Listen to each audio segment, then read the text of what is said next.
L'interprétation du Saint-Esprit du livre des Philippiens. Chapitre 1. Vide ton esprit maintenant de tout ce que tu pensais être vrai.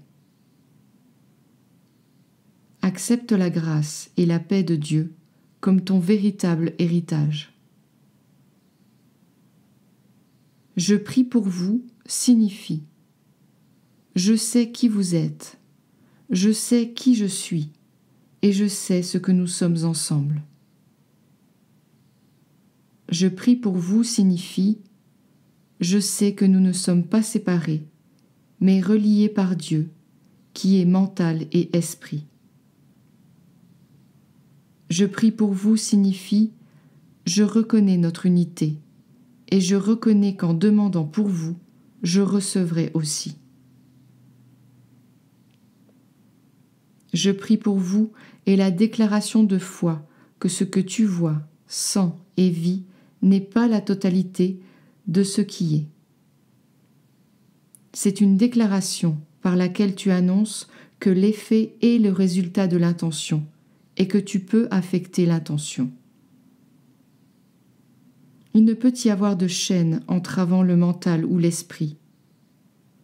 Par conséquent, il n'y a rien à craindre, de même qu'il n'y a pas de limite. On t'a dit que le monde n'était pas réel et que tu es le processus de création que Dieu est. C'est maintenant le moment de rassembler les deux par la pratique. Je suis venu t'apprendre qu'il n'y a pas de limites qui définissent ce que tu es. Ce n'est pas l'action qui est importante, c'est le motif.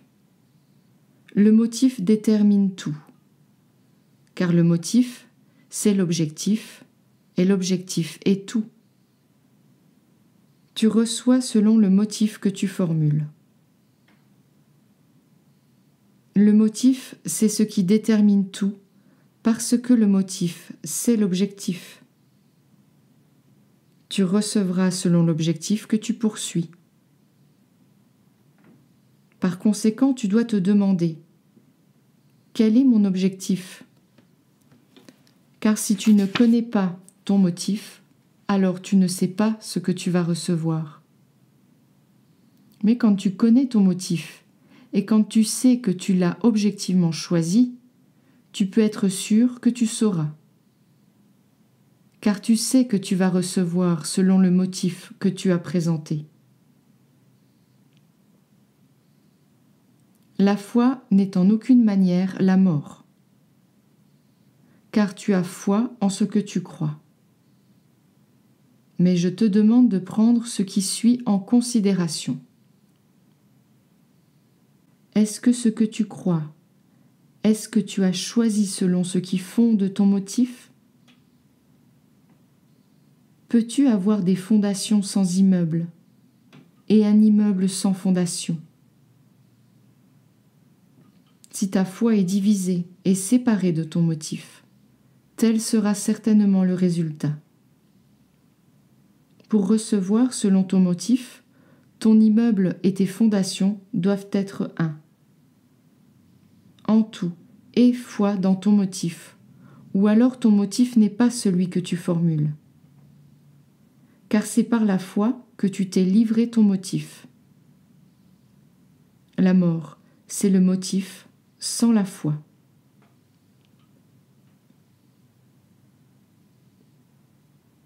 Chapitre 2. La manière dont tu opères dans le monde est un reflet de ta foi et de ta croyance. Car la façon dont tu opères ne passe pas par l'action, mais plutôt par l'image où s'exprime ta pensée. Sache que tu ne te connais pas, parce que tu n'avais jamais observé ces choses d'aussi près jusqu'à présent. Réalise que ton objectif est de t'assurer que ta foi correspond au motif que tu as choisi. Sois clair sur cet objectif. Et puis, observe-toi. Que remarques-tu dans ton action ? Pourquoi agis-tu? Cette action est-elle une preuve que tu as fait correspondre ta foi avec ton motif? Ou bien trouves-tu que tu l'as fait correspondre avec autre chose? Fais attention de ne pas juger ce que tu vois et observes. Sépare-toi du corps. Considère-le comme autre que toi. Vois-le plutôt comme une preuve, un témoin de la pensée qui se trouve dans ton esprit. Considère-le comme un outil d'apprentissage et rien de plus. Quand tu regardes le corps, qui te montre ce que tu as demandé à voir, que découvres-tu? Qu'apprends-tu au sujet de ton mental?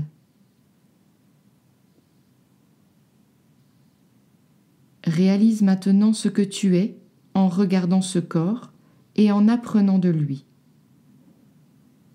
Réalise que tu ne le savais pas, et donc que tu vivais dans l'ignorance auparavant. Mais à présent tu sais, et c'est ta volonté de corriger cette ignorance dans laquelle tu vivais. Sois reconnaissant pour ce corps et pour tout ce qu'il t'enseigne, car c'est en partenariat avec cet outil d'apprentissage que tu corrigeras ton esprit. Tu vas faire correspondre ta foi avec ton motif par ton désir même de le faire. Ne traite pas le corps de façon personnelle quand tu l'observes et le regardes. Ne sens pas en cette observation que tu te regardes toi-même. Je te le dis, le corps que tu observes n'est pas toi. Il n'est que l'expression de tes pensées. Tu es le processus de création qu'est Dieu. Tu es mental et esprit, et ils n'appartiennent pas au monde. Sépare-toi de ton corps pour pouvoir l'observer. Tu l'observes pour pouvoir apprendre ce que tu veux apprendre à ton sujet. Quand tu observes le corps dans le but d'apprendre, tu n'observes pas tout seul. Celui qui te connaît et qui t'enseigne observe avec toi pour que tu puisses apprendre. Fais-lui appel et pose-lui tes questions. Il te conduira à trouver des réponses car son objectif est le même que le tien. Honore-toi tout en t'observant. Garde ton but clairement à l'esprit. Si tu remarques en toi un jugement ou de la culpabilité à cause des preuves que tu trouves, sache que tu as perdu la perspective de l'apprentissage. Fais une pause et attends dans le calme en te rappelant de ton objectif. Quand tu te sens clair à nouveau, retourne à ton observation, dans la joie. Car le travail que tu fais, c'est l'entretien de ton mental ainsi que ta propre guérison.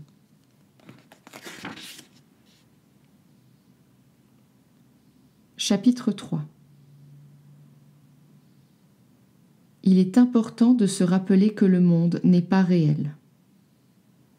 Tout ce que tu vois, ainsi que la façon dont tu le vois, est un reflet des pensées qui se trouvent dans ton esprit. Je ne suis pas ici pour te reprendre ce que tu vois. C'est une décision que tu prendras quand tu seras prêt. Mais je suis ici pour t'apprendre à voir différemment tout ce que tu vois. Alors écoute-moi et pratique ce que je t'enseigne. Par là, la tristesse sera remplacée par la joie. Je t'ai demandé de t'observer en regardant le corps qui représente les pensées principales de ton esprit.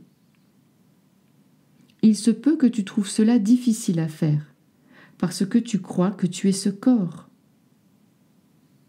Je te demande alors de prendre du recul et de te rappeler qui tu es. C'est un moment de tranquillité, un moment pour fermer tes yeux. C'est le moment de te reposer, de te détendre, de respirer et de ralentir. C'est le moment de repousser le monde et les mots et de t'intéresser à ce que tu ressens en toi.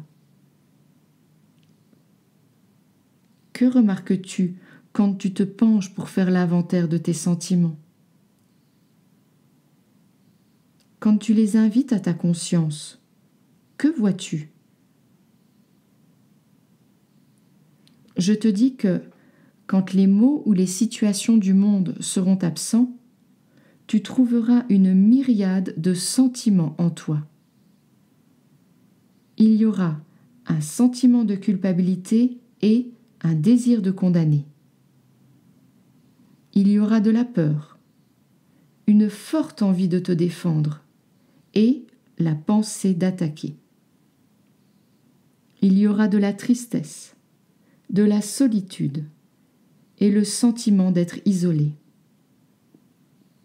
Tu trouveras toutes ces choses comme flottantes dans ta conscience, sans qu'elles soient rattachées à un événement particulier ou à quelque chose de spécifique.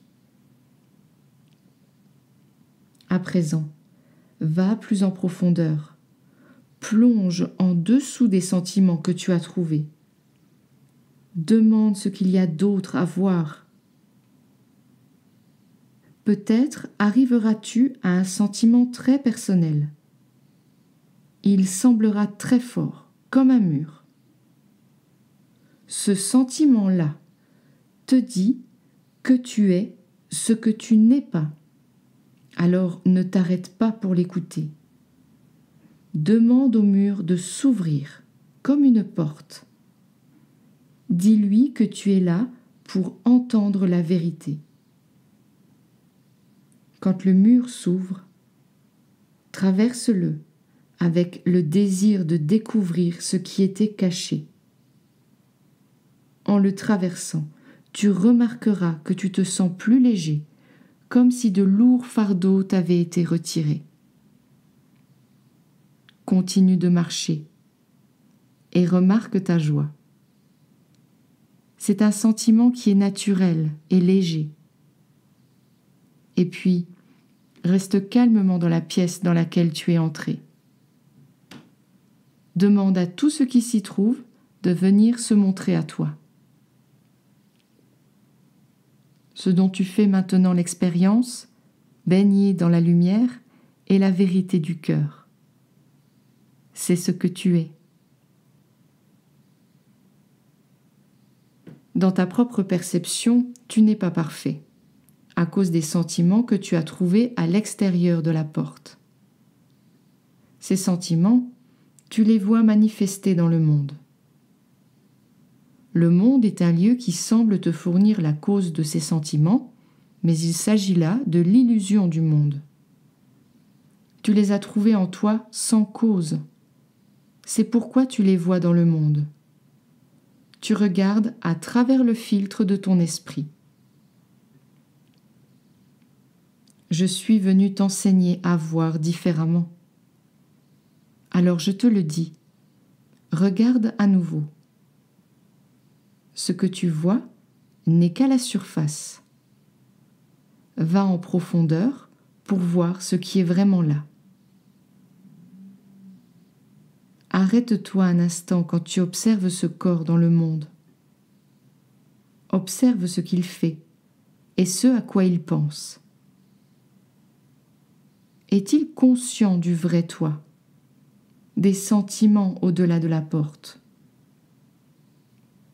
Ou bien utilise-t-il le monde pour attacher une signification, un sens aux sentiments qui sont à l'extérieur de la porte? Où va l'attention du corps?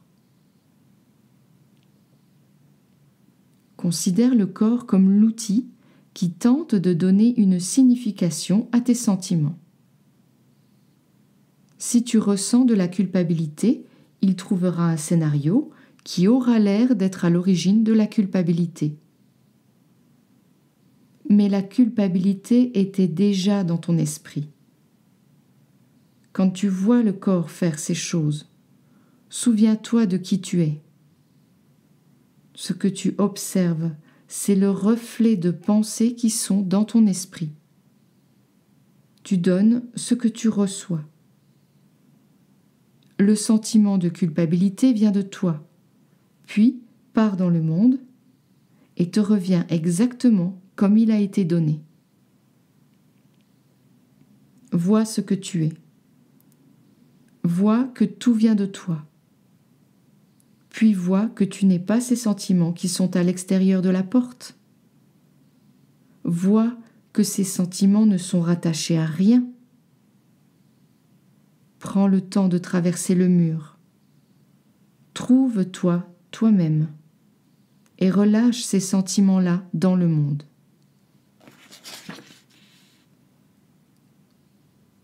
Chapitre 4. Par conséquent, sois ferme dans ton vrai désir et reste ainsi ferme dans les sentiments de ton cœur.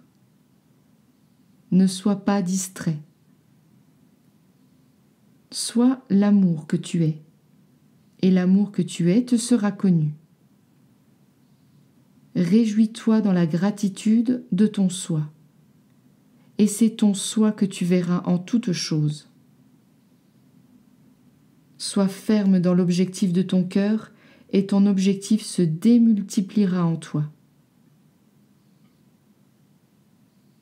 Garde aimante, paisible et joyeuse tes pensées sur les choses, et elles seront ce que tu te donneras. Souviens-toi de moi et des paroles dont je t'ai instruit. Contemple-les, fais-en part à tes amis. Mets-les en pratique à chaque souffle, et tu te connaîtras toi-même. Sois joyeux en toutes circonstances, et une joie accrue te parviendra. Car comme tu donnes, tu recevras. C'est la loi de l'amour. Sois reconnaissant donc pour tous les cadeaux qui sont dans la chambre intérieure de ton cœur. Aie foi en ces cadeaux, et tu seras fidèle à ton vrai motif. Accueille ton frère comme toi-même, en te rappelant qu'il est aussi ce que tu es. Amen.